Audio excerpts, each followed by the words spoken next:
SIP থেকে তুমি ভালো রিটার্ন পাবে না। হ্যাঁ, এটা আমি কি বলছি? হ্যাঁ, এসআইপি থেকে তুমি ভালো রিটার্ন পাবে না যদি তুমি এই মহান ভুলগুলি করো। Skipping your SIP.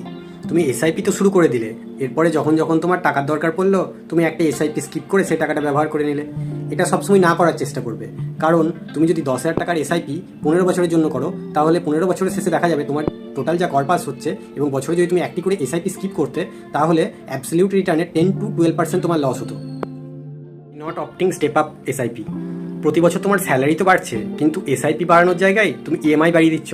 সেটাই যদি তুমি এসআইপি প্রতি বছর 10% করে স্টেপ আপ করো, তাহলে তোমার ফাইনাল করপাসের 50 to 60% তুমি বেশি অ্যামাউন্ট পাবে। And lastly, always choose direct plan over regular plan. সবসময় তুমি মিউচুয়াল ফান্ড চুজ করার আগে ডাইরেক্ট প্ল্যান চুজ করবে, তাহলে তোমার এক্সপেন্স রেশিও অনেক কম লাগবে, যেটা তোমাকে তোমার ফাইন্যান্সিয়াল গোল পূরণ করতে অনেক সাহায্য করবে তাড়াতাড়ি।